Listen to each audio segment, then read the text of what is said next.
आइए अब आपको सीधा लाइव राघव चड्ढा की स्पीच सुनाते हैं, देखिए वो क्या कह रहे हैं। चड्ढा जी प्लीज।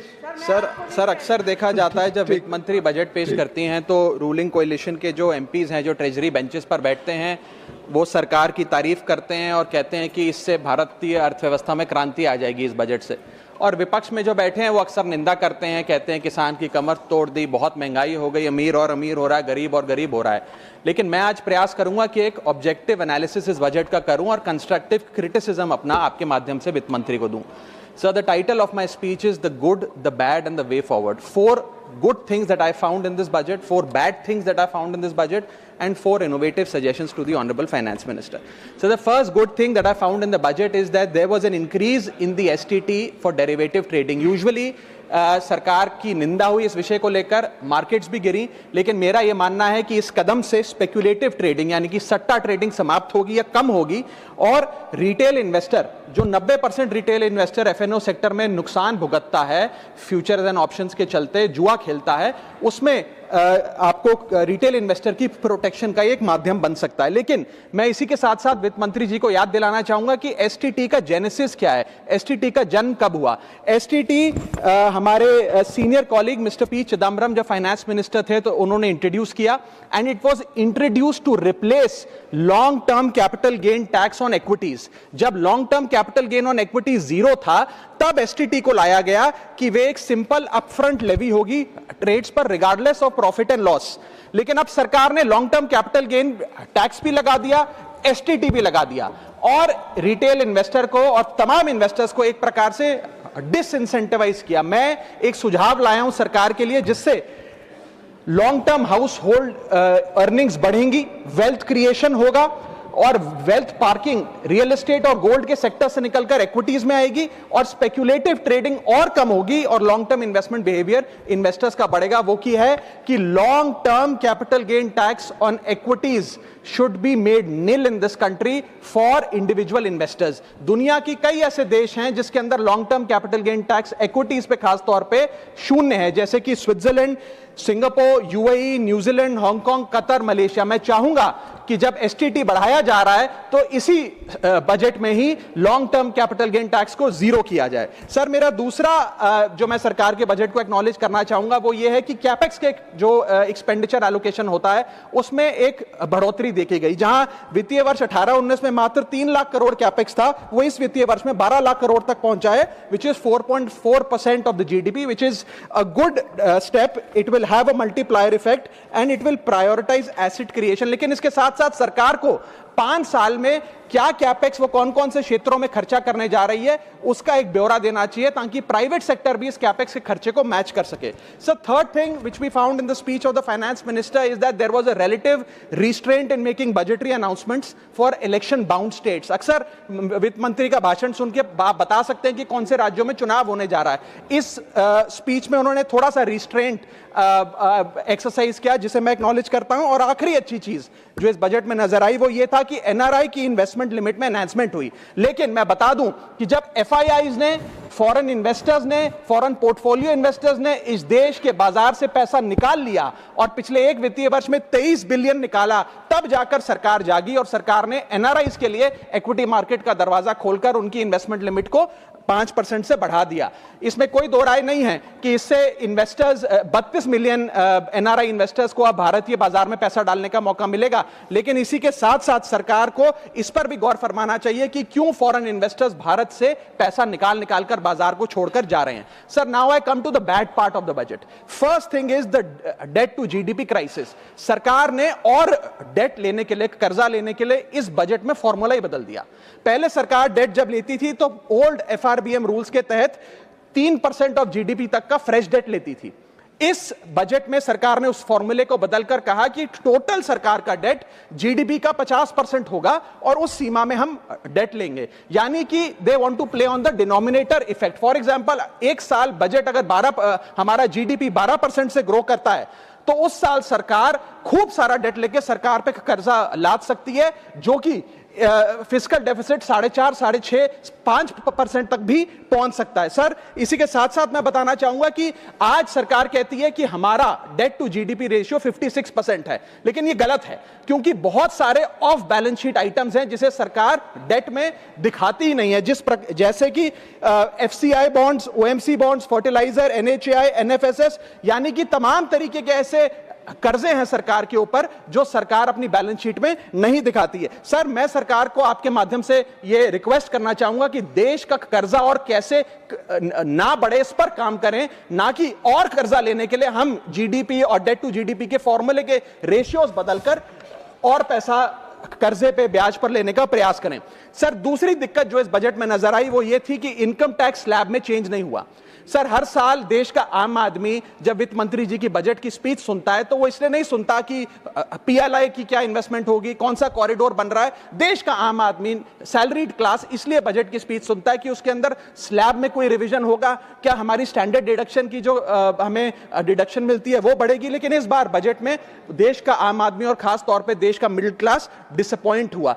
पहले ही there has been a stagnation in the salaries, inflation 6.8% पे खड़ा है, लेकिन उसके बावजूद हमने इस बार कोई स्लैब में या स्टैंडर्ड डिडक्शन में चेंज नहीं देखा। मैं आपके माध्यम से वित्त मंत्री जी को रिक्वेस्ट करना चाहूंगा कि आप इसी बजट में अनाउंसमेंट करें कि स्टैंडर्ड डिडक्शन जो 75,000 रुपए है उसे बढ़ाकर सैलरीड क्लास के लिए 1.5 लाख रुपए किया जाए। Sir, third problem that was there with the budget is that there was no relief for the middle class. Sir, after a very long time in India's history the personal income tax collection was more than the corporate income tax collection, यानी कि individuals ने जो income tax भरा वो लगभग 11 लाख करोड़ के आसपास भरा, और कंपनियों ने, कॉर्पोरेट ने जो इनकम टैक्स भरा वो लगभग 9.8 लाख करोड़, यानी कि मैक्सिमम टैक्स आपको इंडिविजुअल्स के इनकम टैक्स से मिल रहा है।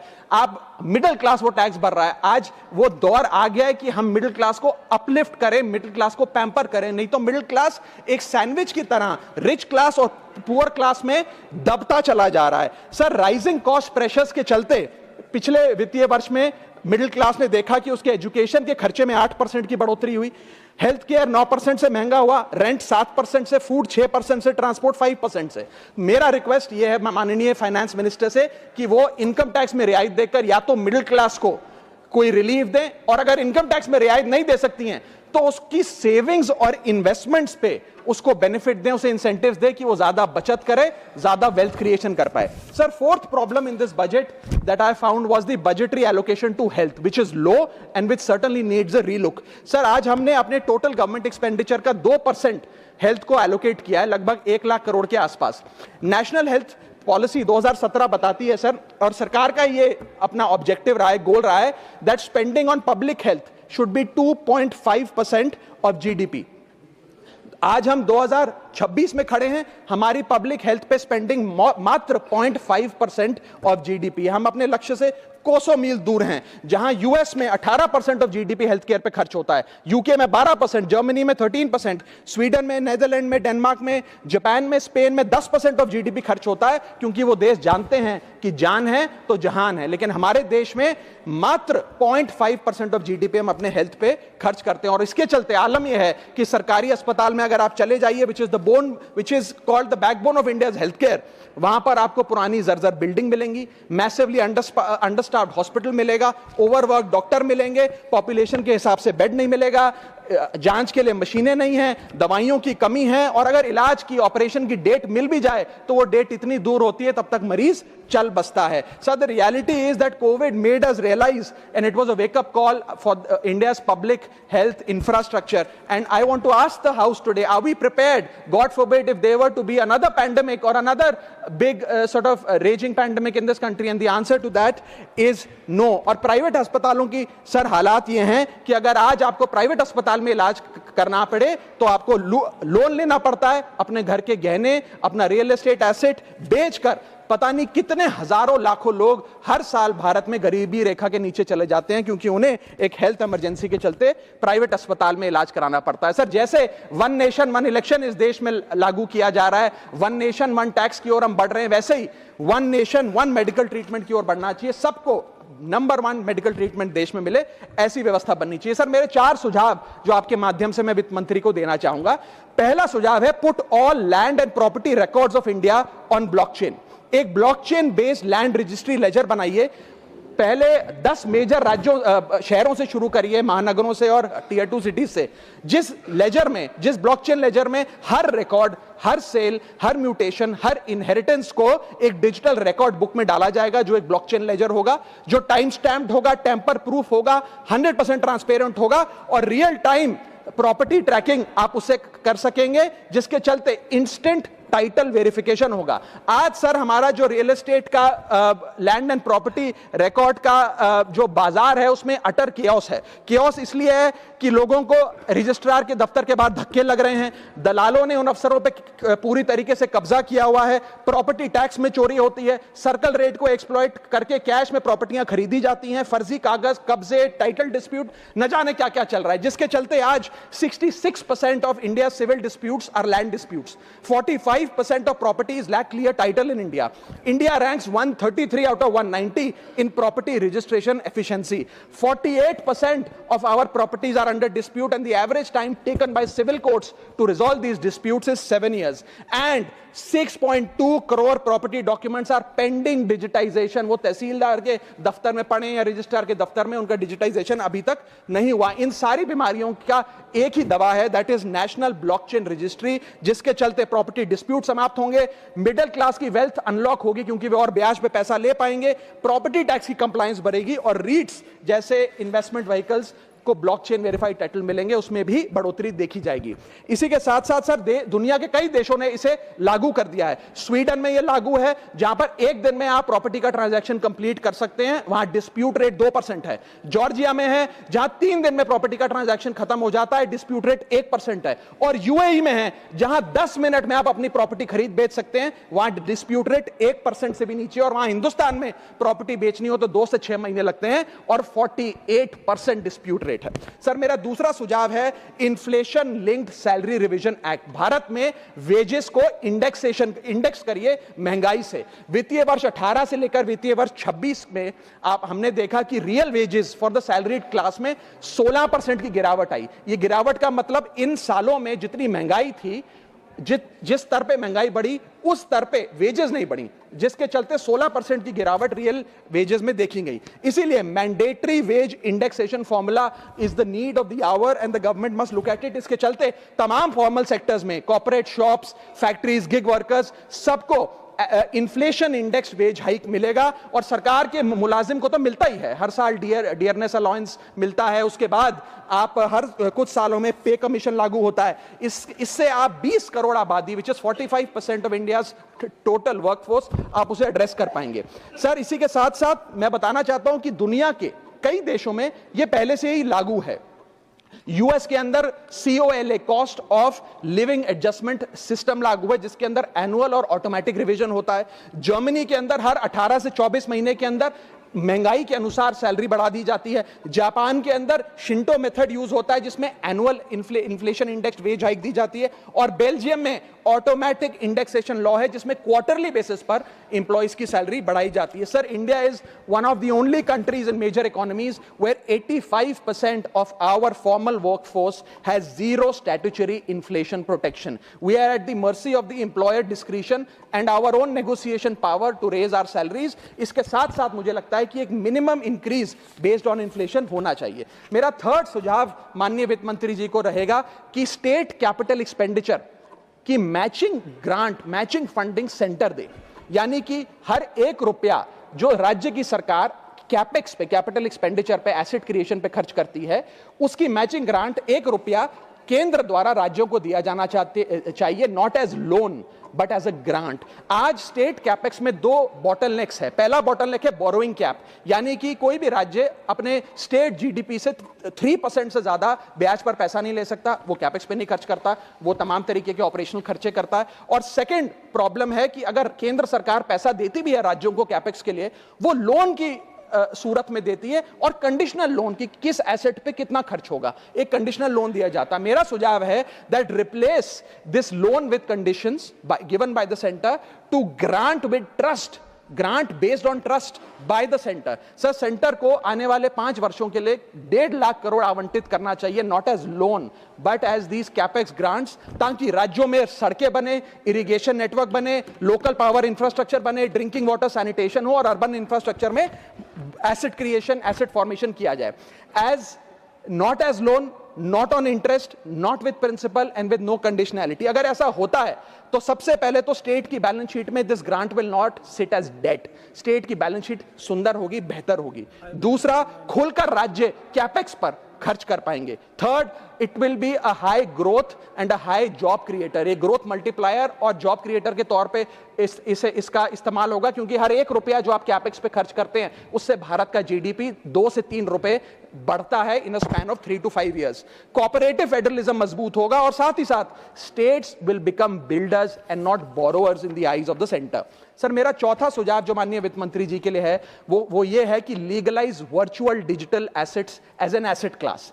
इंडिया में अभी सर वैसे ही डी फैक्टो लीगलाइज टैक्सेशन है वर्चुअल डिजिटल एसेट्स, यानी कि crypto currency, stable coin etcetera, क्योंकि अगर उनकी खरीद बेच पर कोई मुनाफा होता है तो 30% फ्लैट इनकम टैक्स लगता है और 1% ट्रांजैक्शन टैक्स जो अपनी वस्तु बेच रहा है उसे सरकार को जमा कराना पड़ता है। But they are somehow not recognised as an asset class. VDS जो वर्चुअल डिजिटल एसेट्स है, इन्हें एक एसेट क्लास का दर्जा नहीं दिया गया, जिसके चलते कोई डेडिकेटेड लाइसेंसिंग लॉ नहीं है, कोई क्लियर कंज्यूमर या इन्वेस्टर प्रोटेक्शन कानून नहीं है, एएमएल कानून यानी कि एंटी मनी लॉन्ड्रिंग गाइडलाइंस और डायरेक्शंस इस एसेट क्लास के लिए नहीं है, and there is of course no explicit legal classification. As a result what has happened is that 4.8 lakh crore trade in this virtual digital assets has moved offshore. Bharat के बाहर निकलकर वो अन्य देशों में, दुबई, सिंगापुर, मलेशिया और अन्य देशों में इसका ट्रेड हो रहा है जो भारतीय कर रहे हैं। Second thing that has happened is that 73% of India's crypto trading volume in financial year 25 has moved to offshore exchanges. What has further happened is that 180 virtual digital asset startups have moved to countries like Dubai and Singapore, and as a result जो देश, भारत देश के 12 करोड़ ऐसे लोग हैं जो इन virtual digital assets में, crypto में, आरडब्ल्यूए यानी कि रियल वर्ल्ड एसेट में, स्टेबल कॉइन में इन्वेस्ट करना चाहते हैं, वो ऑफशोर जाकर इन्वेस्ट कर रहे हैं। जरूरत है कि हम कंप्लायंस हिंदुस्तान में लागू करें, उसे हेविली रेगुलेट करें, लेकिन उसे ऑनशोर लाएं। इसके चलते अगर ऐसा होता है तो सरकार के खजाने में 15 से 20 हजार करोड़ रुपए का इजाफा होगा, उन्हें उतना टैक्स मिलेगा। और इसी के साथ साथ मैं सरकार को कहना चाहता हूं that we currently tax these virtual digital assets as if they are legal, but we regulate them as if they are illegal। मेरा सुझाव है कि इसे heavily regulate करिए, रिंग फेंस करिए इस इकोसिस्टम को, AML गाइडलाइंस यानी कि एंटी मनी लॉन्ड्रिंग कानून और मजबूत करिए, लेकिन prohibition is not protection, regulation is protection। Thank you so much sir। Thank you, धन्यवाद माननीय राघव। ये थी राघव चड्ढा की बात। बजट पर सियासी गर्माहट अब भी जारी है।